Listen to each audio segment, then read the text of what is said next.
Is going on, everybody? Welcome back to Talking Philly Sports with Matty B here on the edge of Philly Sports with your boy Matty B. It is Tuesday, February the 7th, 2023. It is Tuesday night. It is 9 p.m. You're watching EOP. That means you are once again with me, and it is an honor and a privilege to once again be back with you on a very special week here in the Delaware Valley. For those of you who are not aware, I want to give you in. I'll fill you in, I guess. The Philadelphia Eagles, as we speak, are preparing to throw down against the Kansas City Chiefs in Super Bowl 57 in about 5 days out there in Arizona. And the city is all abuzz with Super Bowl fever as the Eagles are attempting to capture their second Lombardi Trophy in franchise history, and of course, their second in the last 5 years. And everybody has had their opportunity, or everyone's going to have their opportunity this week to kind of throw in their 2 cents. Well, guess what, man? It's my turn now.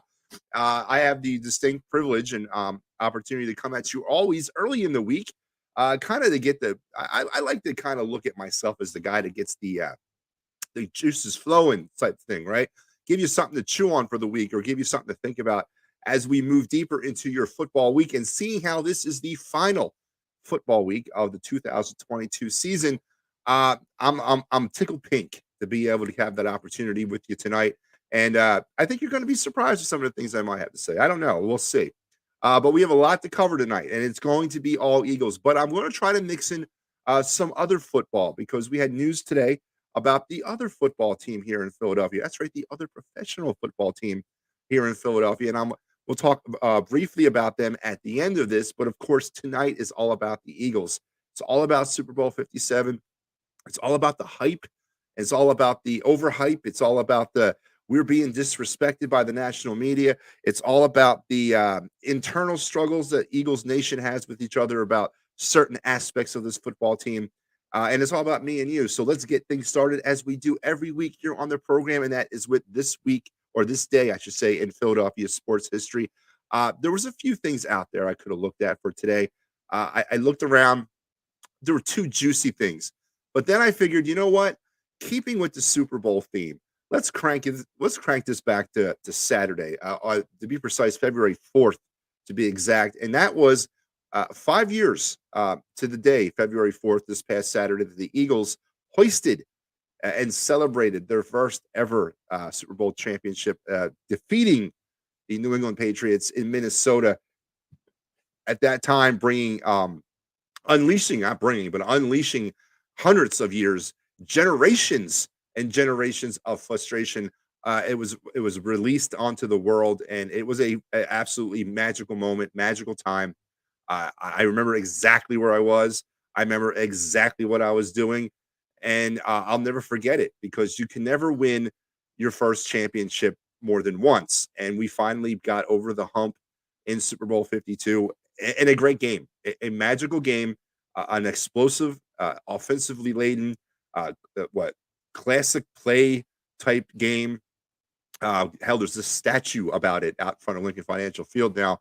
One of the greatest, what the Chris Collinsworth say, that the Philly special could go down in history as one of the greatest plays of Super Bowl history, and it really has, indeed. But when I was thinking about that, and when I was thinking about that night, and when I was thinking about the Super Bowl that year, I started to kind of get lost a little bit in the whole aspect of that, because here we are, literally 5 days away from another Super Bowl attempt, or another Super Bowl title, and I'm not getting the same vibe I am around the city. I'm not getting the same vibe from the Eagle fan base that I did back then, and I was wondering why. And it came to, so I kind of inserted my own personal life into the vibe thing, because I'm not getting the same vibe. I'm not, and I'm going to explain to you in a second why I'm not. But on this date, or on Saturday, February the 4th, 2020, well, I guess, was it 18?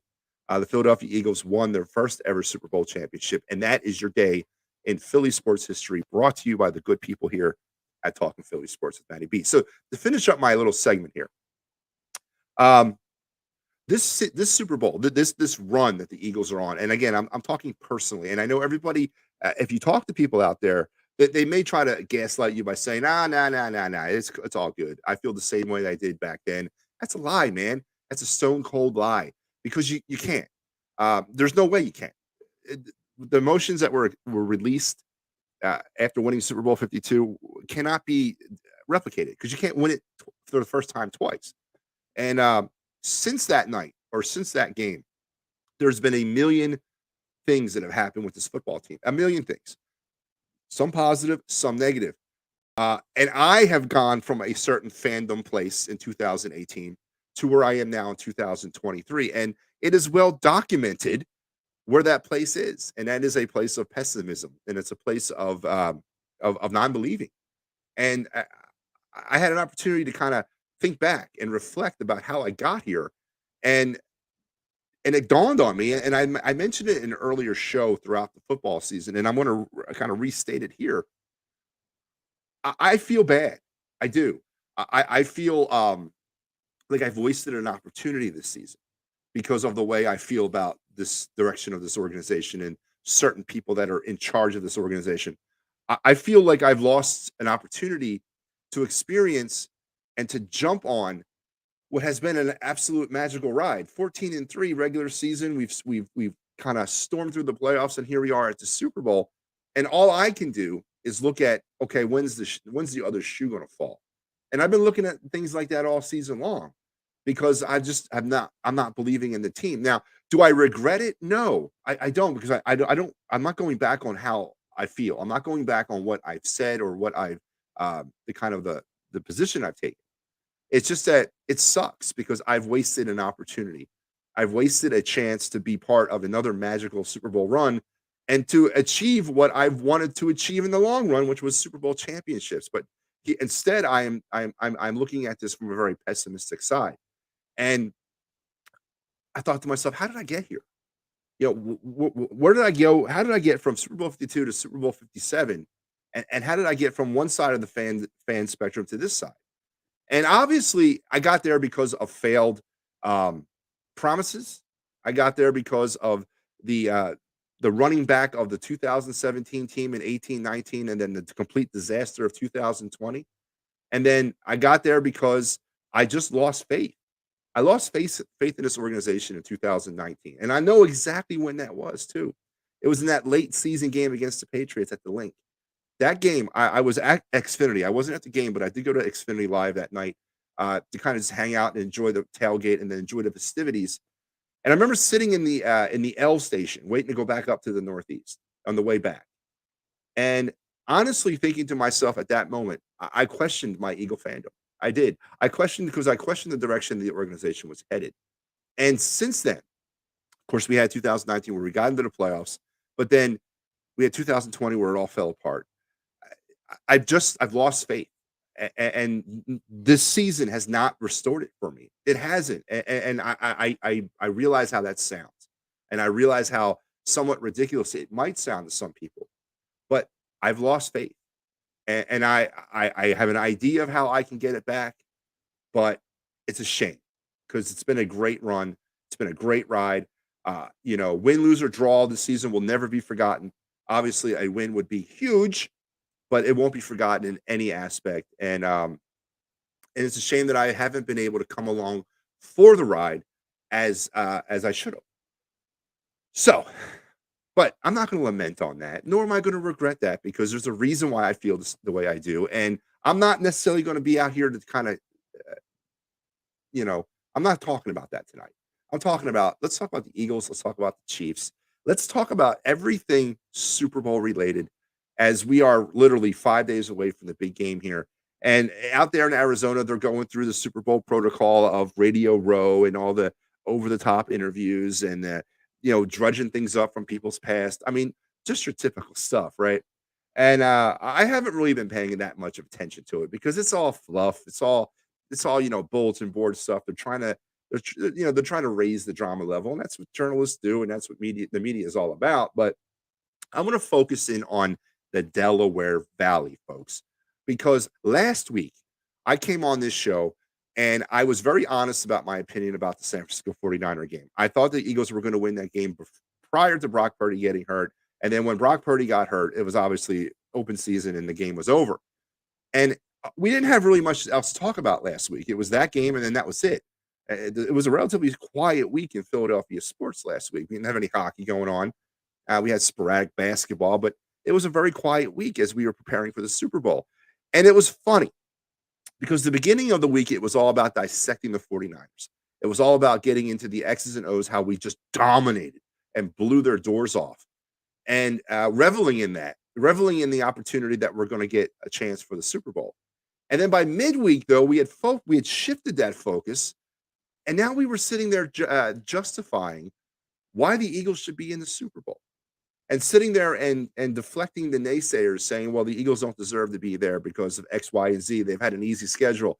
They haven't played anybody. They haven't been tested.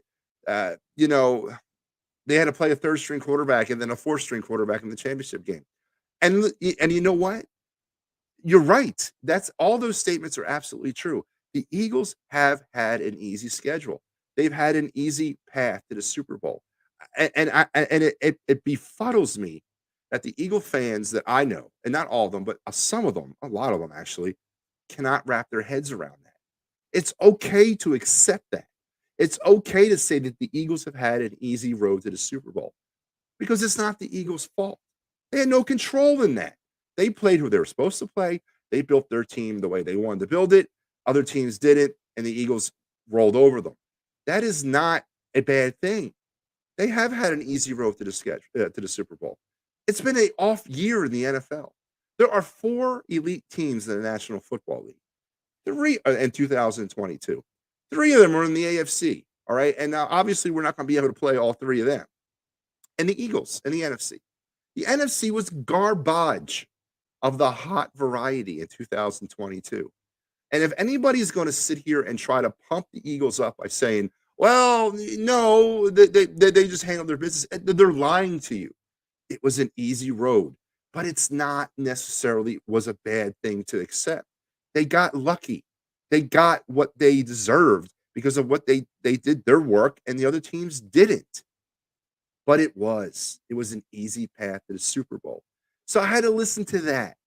Then I had to listen to the stuff back and forth between the San Francisco 49er fans. First of all, who are the San Francisco 49er fans? Do you know any? I don't. I mean, I don't live in California. I don't live nowhere near it.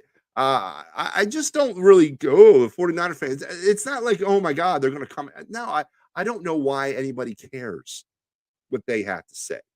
Why? They're fair weather fans, man. They're not real fans because we are real fans, right? We're from Philly. No one likes us. We don't care. You know, all that stuff, right? Or is that true? We're going to get to that in a second. But we had to kind of go back and forth with the San Francisco fan base. But why? Who cares what they got to say? They lost. Take your medicine and move the hell on. That's the way life is. You have a winner and you have a loser. It's pretty black and white, man. So then I had to listen to that. And then we got into the whole, and then over here on the EOP network, and God, I love EOP, and I love the guys that work here, and the guys that contribute here, and the guys that are doing shows. They all have something unique that they bring to the table, and yes, even I do. But boy, the homerism, man, the just the over the top, the world is green, and it's the Eagles' world, and we just live in it stuff. I had to listen to all week was nauseating. Straight up nauseating to me. Okay. They had a good season. They have a good roster. But I'm hearing things like they're putting, I've heard, what was it? That somebody talked about the Eagle defense versus the Bear defense of 85. Come on, man. Let's pump the brakes, dude.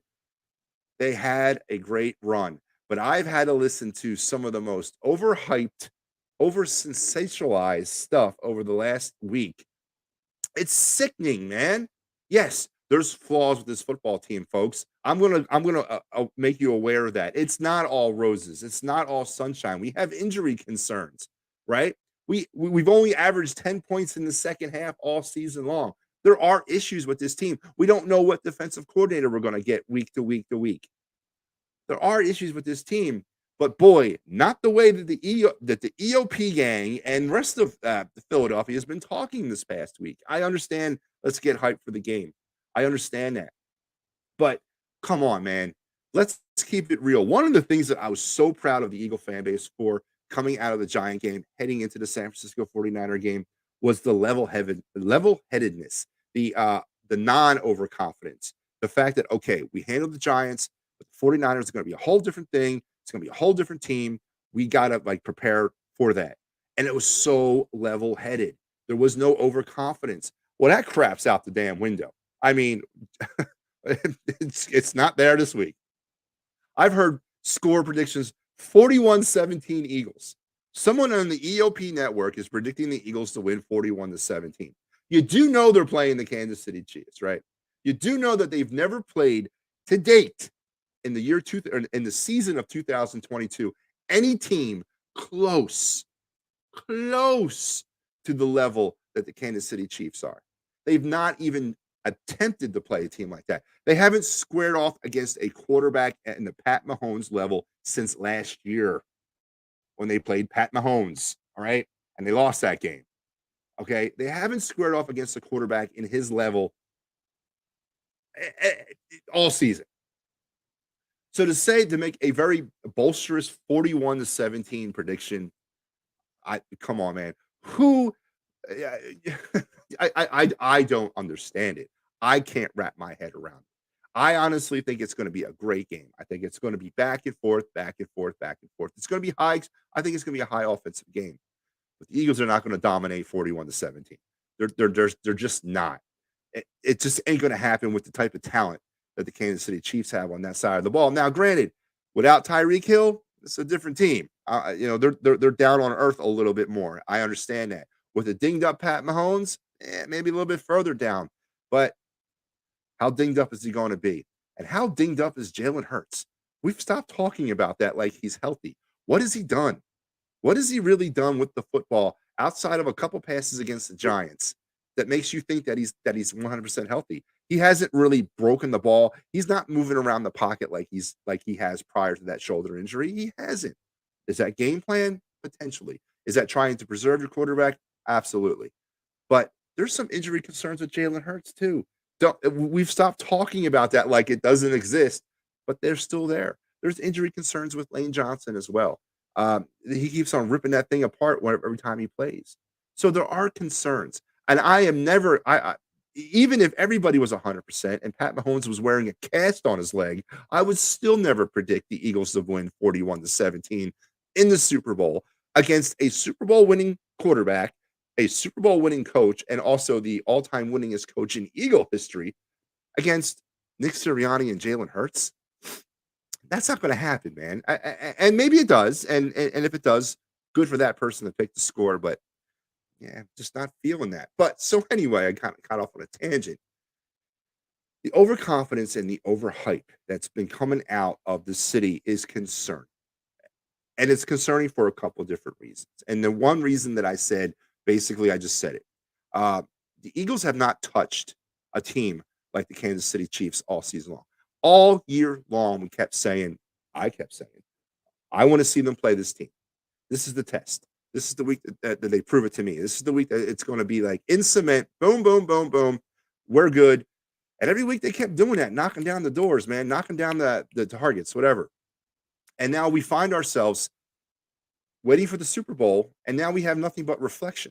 So I reflected back a little bit because I really, really, really wanted to be part of this.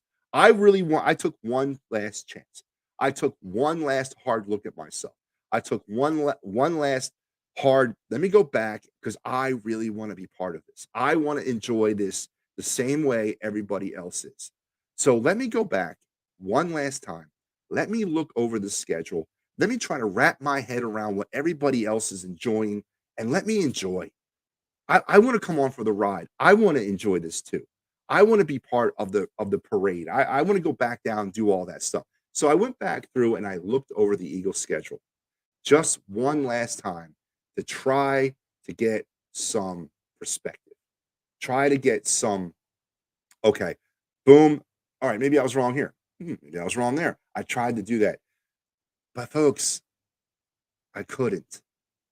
I couldn't gain perspective because what I saw was Jared Goff who we needed to score 38 points against to beat.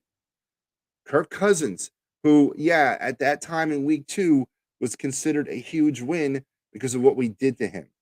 But it's Kirk Cousins. Then I saw Trevor Lawrence. We beat him, but we beat him by 8 points in a monsoon, in a game that was a lot closer than it should have been.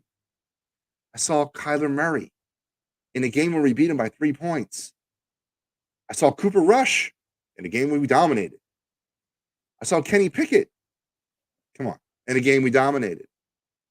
I saw, was it Jefferson Mills, Jackson Mills, Davis Mills, whatever the hell that guy from the Texans is, in a game we dominated, but we really didn't. It was a lot closer than it was. Tyler Heineke, who beat us. Matt Ryan, for God's sakes. We beat him by a point. A cooked Aaron Rodgers. We beat by 7. You know, and Malik Willis, we dominated that game. But the Titans were garbage. And then we got Dan Jones. And then we got Justin Fields. And then we got Dak Prescott, who hung 40 points in a loss. And then we got Tyson Hill, Jamarcus Russell. I don't even know who else. No, not Russell. The guy from the, what I'm talking about. The guy who used to play for the Buccaneers. Winston. Yeah. And then Dan Jones. And then Dan Jones and a third and a fourth string quarterback. That's what I saw again. I went back and I looked at it. And when I saw it in black and white, it made me feel worse.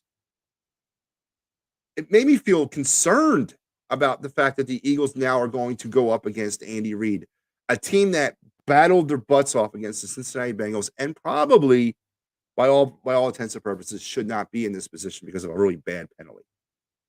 But they beat them. They beat the defending AFC champions to get there. We didn't beat the defending NFC champions. They didn't make the playoffs. They had like 5 wins. We were benefactors of a really bad NFC. But it's not bad. And it's not to discredit the Philadelphia Eagles. It's not to discredit what they've achieved. But it is definitely needs to be looked at, and perspective needs to be gained when you're looking at a team like Kansas City. Because if we go in there overconfident, we're going to get our butts smacked. We have not played a dominant quarterback, or I should say the word elite quarterback, since Tom Brady last year in the playoffs. And Tom Brady probably was on the downslide then. Then I guess you couldn't say we haven't played an elite quarterback since we played Pat Mahomes last season and we got destroyed. So before we start crowning the Eagle defense of 2022, the new coming of the 85 Bears or the 2000 Ravens, I think we need to go back and look at some of this stuff. I'm not saying they're not good, and I'm not saying they have not dominated and they have not done what they're supposed to do, and they are a vastly improved group from last season. I'm not saying that. But what I'm saying is I don't think we know what they are yet. I don't think they know what they are yet because they have not been tested. And that's not my fault. Don't look at me like it's not mine. I didn't set the schedule up. Neither did the Eagles. So all week long, we went from the 49ers to fighting with the 49er fans, and then we got back to this, we're from Philly, no one likes us, we don't care. Or do we? Because all I kept hearing about was, oh, we get disrespected, but we have this, and this, and this. And we have this, and this. And why can't people this? Man, is it, we're from Philly, no one likes us, we don't care? Or is it, we're from Philly, please like us, we really care? Which one is it, Philadelphia? And it's okay, it can be either one. Just settle on one, because you can't have it both ways. If you don't care what the national media thinks or what the outsiders think, then guess what? Don't care. But if you do care, then say it. Because you're saying it and you're saying it all at the same time. You're talking out of both sides of your damn mouth. Don't care and leave it go and just let's put our heads down and go to work and do what we do. Or continue to fight, but drop this whole we're from Philly, no one likes us, we don't care crap. Because it sounds a hell of a lot like we care. I don't care. I really don't. I really don't. But a lot of people in this town say they don't care. A lot of people in this network say they don't care, but they really do. They really, really care. I mean, it really, really bothers them that we get disrespected by the national media. Who gives a damn? what the national media thinks. Who cares? I don't think the Eagles really care. Why should we? So that's been my week. And then, just when I thought the week could not get any better, a colleague here on EOP decides to start circulating a graphic. I don't think he didn't create this graphic, but he began to circulate it. Now, it wasn't meant to be, and I don't have any concrete knowledge or evidence that this graphic was circulated with me in mind, but it popped into one of our little private chats midweek, and I looked at it, and I got to give it its due because somebody somewhere took the time to compile this data, and I think it needs to be addressed because it's really good work, and I applaud them. So here's the graphic, folks. You guys have seen this, right? This graphic, and if you haven't, I'll explain it to you. If you're having problems seeing it, I'll explain it to you. So on one side, you got the Kansas City Chief starting offense, right? And then next to it, it has their origin, like if they came from the draft or if they came from a different team. On the other side, you have the Philadelphia Eagle offense, and you have the origin as well, if they came from the draft or another team. Now, the whole, I guess, meaning around this is to debunk the very popular theory that Howie Roseman couldn't draft his way out of a wet paper bag. And it was, I think, meant to kind of bolster that, that narrative. Now, if you look at this thing right off the bat, you're like, God damn, Howie, you are the master. But there's a couple of things I want to kind of talk about right off the bat of this. Lane Johnson was not a Howie Roseman draft pick. And if you think he was, stop calling yourself an Eagle fan right now. Stop calling yourself an Eagle fan right now. Get rid of all your jerseys, all your memorabilia. Lane Johnson was not a Howie Roseman pick. The logistics don't work out. It was Chip Kelly's first year here. I think it was Howie's first year in any kind of personnel position of authority. He was not involved. He might have been involved in the process, but it was not Howie Roseman's pick. It was not Howie Roseman's pick. That was a Chip Kelly pick all the way. And also, for those of you who remember that doomed 2012 season, one of the problems the Eagles were having was the offensive line. Eagles ended up picking fourth in that draft. Lane Johnson was the highest rated offensive lineman coming out of college, out of Oklahoma. And you know what? Low-hanging fruit. I'm telling you, if you think Howie Roseman had anything to do with picking Lane Johnson, you're crazy. The other player I want to talk about is Jason Kelce. Jason Kelce was selected in 2011. Howie Roseman was not in the position of personnel with the Eagles in 2011. And again, Andy Reid. If this was towards the end of Andy's time, this was the draft before his last draft. Do you honestly think that Andy Reid at that time of that moment of his career here in Philadelphia, when he was grasping at straws to try to build the champion, that he was going to listen to Howie Roseman about drafting? Again, turn in your jerseys, get rid of your memorabilia. You're not a real Eagle fan because you don't know the history of the team. So I'm taking Lane Johnson and I'm taking Jason Kelce completely off this list because Howie Roseman had absolutely nothing to do with that. But the others he did. And I got to give him credit because the others he did draft. He drafted this entire offensive starting group. And it's something to behold. And it's something that he needs to be identified and recognized for. And he has this year by winning the Executive of the Year, right? Was that what it's called? Executive of the Year? So kudos to Howie and kudos to the person who built this graphic. But guess what? It only tells one side of the ball. You know that, right? There's another side to the football, right? There's the defensive side. So if you look at this same graphic and you flip it around and you put the Eagles starting defense, guess what? There's going to be one player with a draft icon right next to his name, and that's Josh Sweat. Everybody else on the Philadelphia Eagles, the starters, were all signed or via trade or via free agency. Okay. So, yes, let's tell the whole story. Howie has done a masterful job on the offensive side of the ball of building, but he's also purchased his defense. Okay. So I just want to kind of put that out there. Now, I thought the same thing because I'm like, this is Andy Reid, man. Come on. You're telling me that 1, 2, 3, 4, 5 players out of Andy Reid's entire team are drafted or draft products? Now, that might be his offensive numbers. But again, you flip this thing around and you look at this holistically. And of course, I did do that. Right now, currently on the Kansas City Chiefs Super Bowl roster, there are 12 players. One, two, let me just verify. 3, 4, 5, 6, 7, 8, 9, 10, 11, indeed 12 players that are on the Super Bowl roster that Andy Reid has drafted. And majority of them, what, there's 5 here. 1, 2, 3, 4. There's 5 here on the offense, and then there's 6 on the defense. Howie Roseman's got these guys here on his offense, and he's got 1 on his defense. Now, I went and looked at this thing a little bit more holistically because, again, it's not all about the starters, right? Everybody rotates players in and out of games all game long. So I went back and looked at Howie Roseman's draft that are currently on this team. And currently, if we were going to look at starters, and we're doing that, but currently on the Eagles right now, you look at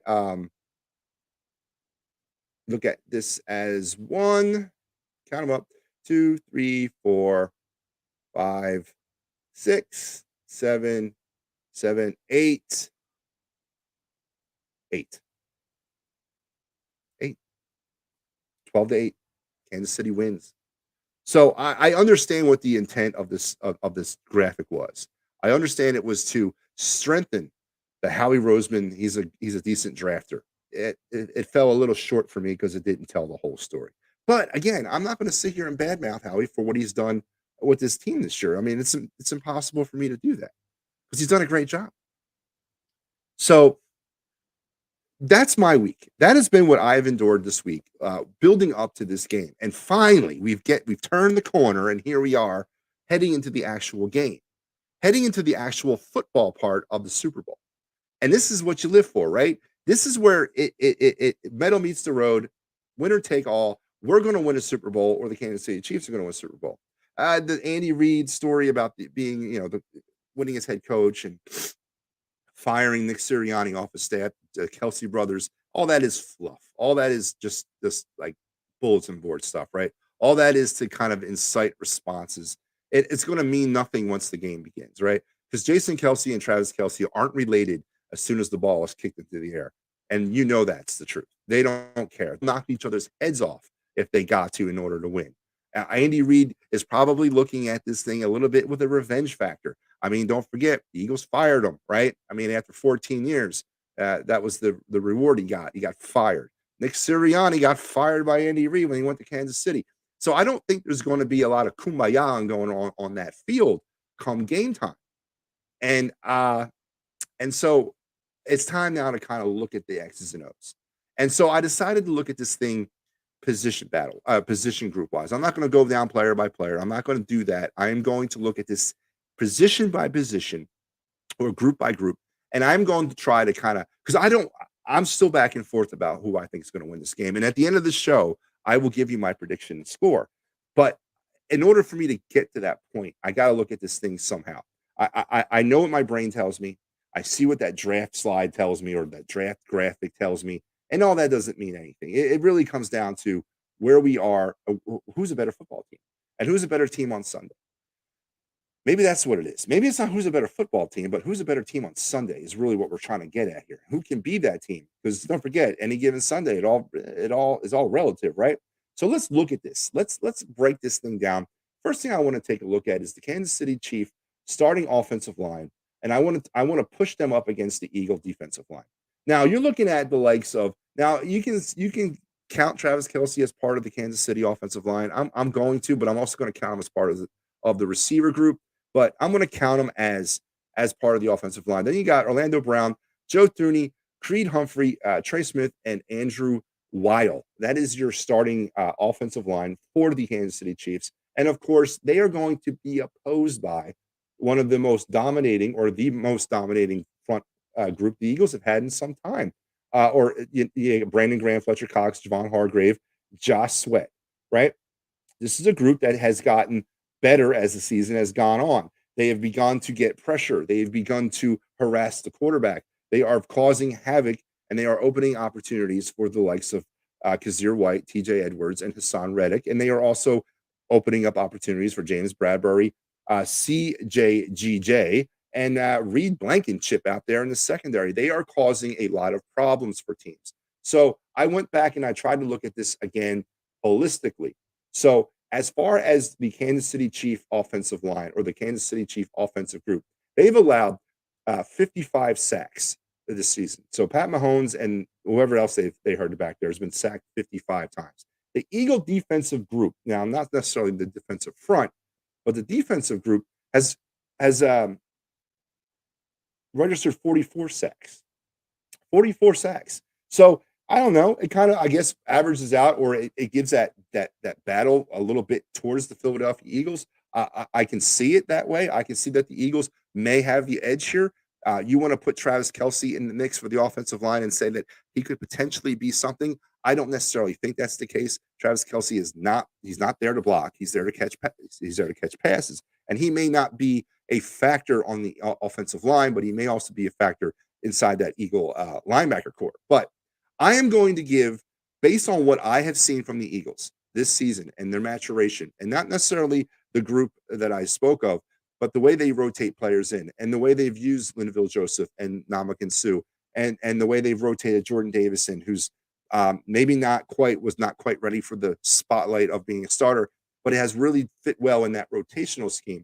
I am going to give the edge here to the Philadelphia Eagles and their defensive line versus the Kansas City Chiefs offensive line. So now let's look at the receiver group. Again, we're going to go ahead and I'm going to look at the Kansas City Chief wide receiver or the receiver group versus the Eagles secondary. And with the Chiefs, you got a questionable Juju Smith-Schuster, you got Scantling, you got Kadarius Toney, and you got Travis Kelce. Is that a group that scares you? No. You put Tyreek Hill in that group, obviously it scares you, but this is not a Tyreek Hill-led group. Then you throw the Eagles secondary or the Eagle pass defenders, because you can also say that the linebackers are going to have a heavy hand in what's going on with the passing game this week. When you talk about A.J. Brown, Devontae Smith, Quez Watkins, and Dallas Goedert, I'm sorry, I'm talking Eagles secondary. You're talking about, of course, Kazir White, T.J. Edwards, Hassan Reddick, James Bradbury, Gardner Johnson, Reed Blankenship, Darius Slay. Now, the wild card here is not Marcus Epps, is Avonte Maddox and his injury situation. Obviously, that is a huge ding to the Philadelphia Eagles and their secondary. I think they really need Avonte Maddox and what he provides. It's going to be some matchup problems in that group with Travis Kelce, not necessarily with the wide receivers. I'm not really concerned about what the wide receivers are going to do against James Bradbury and Gardner Johnson or Darius Slay. I'm not really concerned about what they're going to do. I am concerned about what Travis Kelce could do underneath. I don't know who's going to cover him. Avonte Maddox potentially could cover him, but I'm not worried. I don't know if he could tackle him. I'm also concerned about, obviously, Hassan Reddick is not going to cover Travis Kelce. And if that's happening, then we have a defensive breakdown somewhere, because obviously Hassan Reddick can't cover anybody. And what is he not? Why is he not edge rushing? Why is he back in coverage? Can Kazir White cover Travis Kelce? I don't think so. 7 weeks ago or 9 weeks ago or 11 weeks ago, maybe he could. But right now, I don't know if he can cover. Do we see Nakobe Dean finally emerge and get some meaningful playing time? I doubt it in the Super Bowl, but maybe they look that way. I just think, and I'm going back to my Super Bowl 52 memories about what Rob Gronkowski, what Gronk did to us and tore us the hell apart. I have visions of that same scenario happening on Sunday with the Eagles and Travis Kelce. Now, if they take Kelce away, what does that do to the other receivers? Does that open up things for Juju? Does it open things up for him? Does Kadarius Toney get some love out there? I don't know, and I'm willing to find out, because they don't really scare me. But it's going to be really it's going to boil down to what they can do with Travis Kelce. He is the huge X factor for this team, and he's a matchup nightmare for the Philadelphia Eagles. Any way you look at it, the Eagles have not done well against good tight ends. They don't match up well. They have good pass rushers, not good pass defenders when it comes to linebackers and all that. So I'm going to give the edge slightly. I mean, like a tick. I'm going to give that edge to Kansas City because of Travis Kelce, because he scares me. He scares me. All right, let's turn it around. Let's look at the Eagle wide receiver core versus the Kansas City secondary. So we got in Kansas City, in their secondary, you got You got Carlos Dunlap, or actually you got McDuffie, Reed, Thornhill, and Snead, and they're going to be asked to contain uh, AJ Brown, Devontae Smith, um, and Quez Watkins and Dallas Goddard. I don't know if that's going to be a problem for them or if it's going to be a problem for the Eagles. And what do I mean is there going to be enough balls to spread around? Because I'm not really feeling that. I think that if the offensive game plan is that type of game plan, and Jalen Hurts is able to get the ball out there, I really believe that the Eagle wide receivers should have a big day. I don't see much there that scares me. There's a couple of decent players out there, but I don't see anything that gets me a little concerned about them stopping the Eagle wide receivers. That they've been a force to be reckoned with all season long. We got the wide receiver thing figured out for the first time in a long time. So I I don't see it really happening. And then if they do decide to shut down the outside, what does that do with Dallas Goddard underneath? Kansas City does have some decent linebackers. Willie Gay is hurt, so Darius Harris is going to be asked to step up. Nick Bolton, he's good. And then you got Carlos Dunlap's kind of old. I mean, they got some decent players there, but can they stick with Dallas Goddard for the course of a game? I don't know, but I don't know Jalen Hurts' medical status. I don't really know where he stands, and I don't know what type of game plan that they're going to run with him. But if they decide they want to open it up, it wouldn't be the worst thing in the world. I'm obviously going to give the nod here to the Eagle wide receivers over the Kansas City Chiefs secondary any day of the week. And now let's look at the Eagle offensive line versus the Kansas City Chief defensive line. So you got Carfleus, you got Saunders, you got Chris Jones, you got Frank Clark, and of course they're going to be going up against potentially the best offensive line in all of football, and I will give them that. You're going to have some issues there.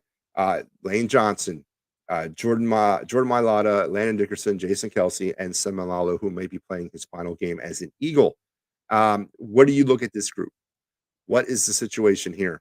I don't think that the Kansas City Chief defense could bum rush the Eagles. I don't think that they're going to have the ability to get continuous pressure on Jalen Hurts. I think that if Jalen Hurts plays his game and he's able to play his game, meaning he extends plays, moves out of that pocket, I think he's going to have plenty of time to throw the ball wherever he wants to throw it. I honestly don't think that there's going to be much pressure there sustained.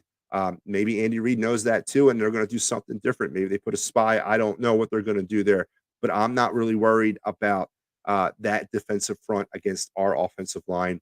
It's really, again, one-sided in my opinion. I'm taking the Eagle offensive grouping over that any day of the week. I just think they're a better unit, and they're better coached.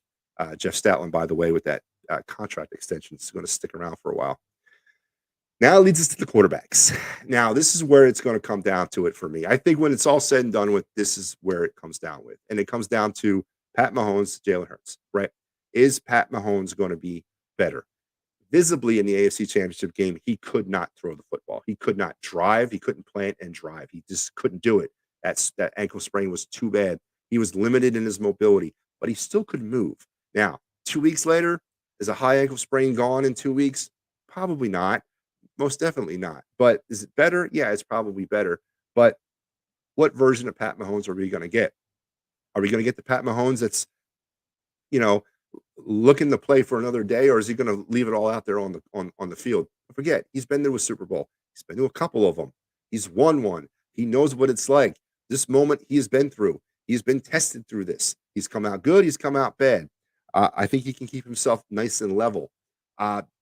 So where do you stand there? Pat Mahomes as a kind of a gimpy Pat Mahomes versus Jalen Hurts, who's never been in this moment. Yeah, I got it. He's been national championship games, and I understand that. He's been in big programs his entire life. He's been in the spotlight his entire life.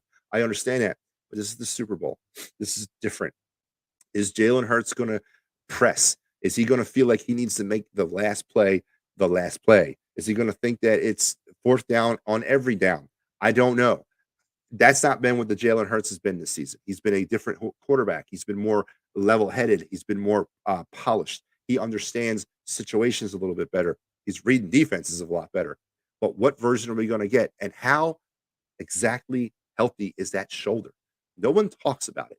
We forget it like it's never happened, like he's 100%. He's not 100%. But again, it's a Super Bowl. Who is 100% at this stage of the season? I understand that.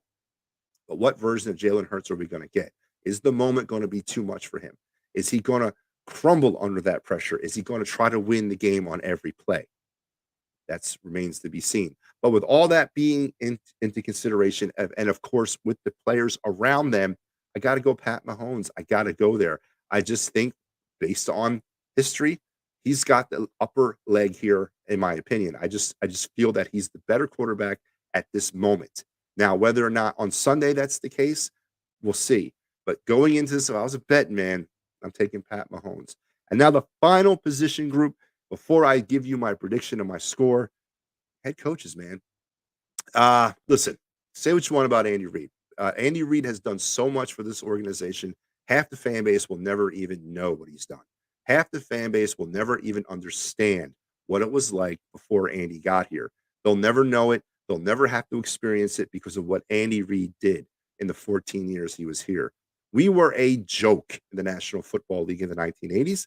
We became more of a serious joke under Buddy Ryan as things began to turn the corner a little bit. But then we fell back apart with Rich Kotite and Ray Rhodes. But when Andy Reid got here, and I'll never forget this moment as long as I live, in 1999 in his introductory press conference. If you guys can find this out there, I've looked for it. I couldn't find it. But when he was introduced, he looked mad.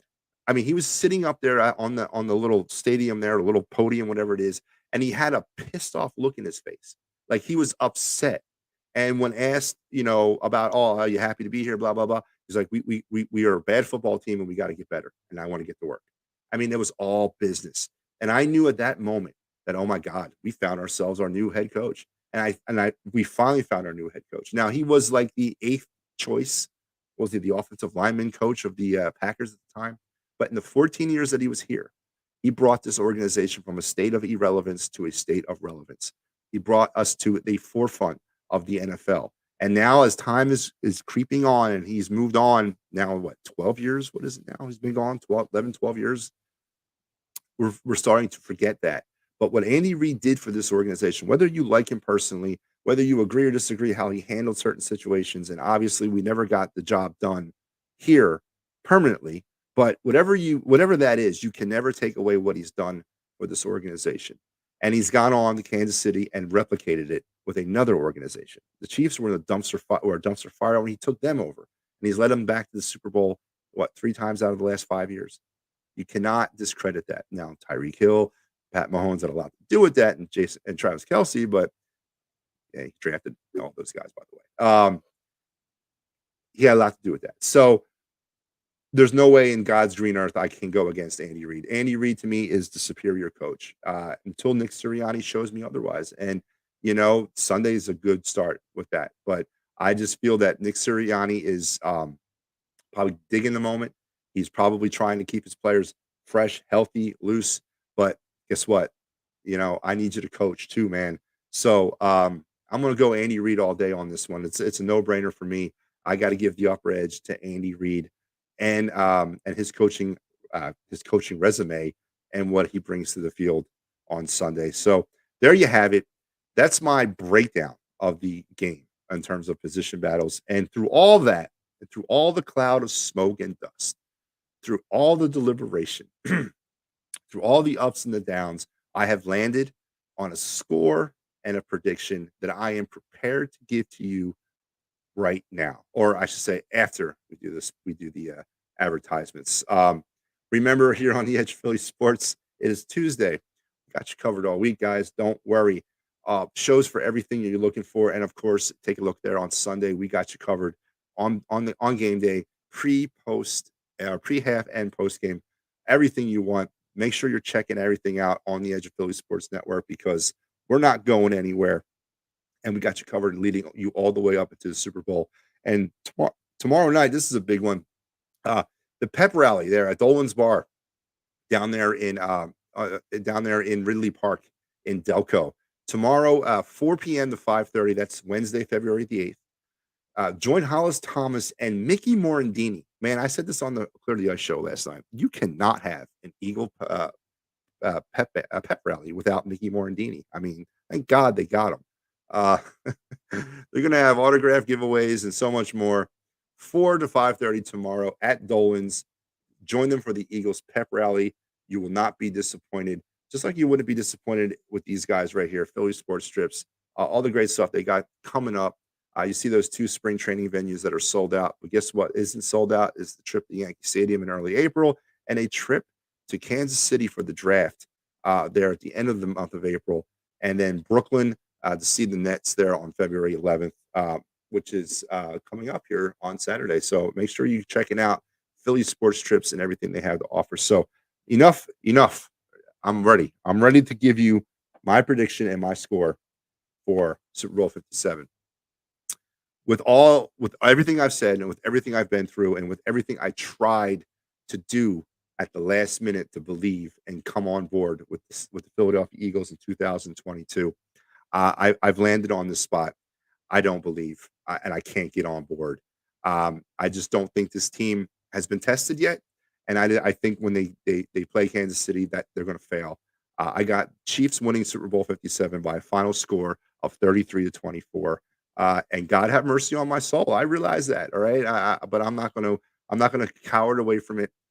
Kansas City 33, Philadelphia 24. You heard it here first. As I said, God have mercy on my soul.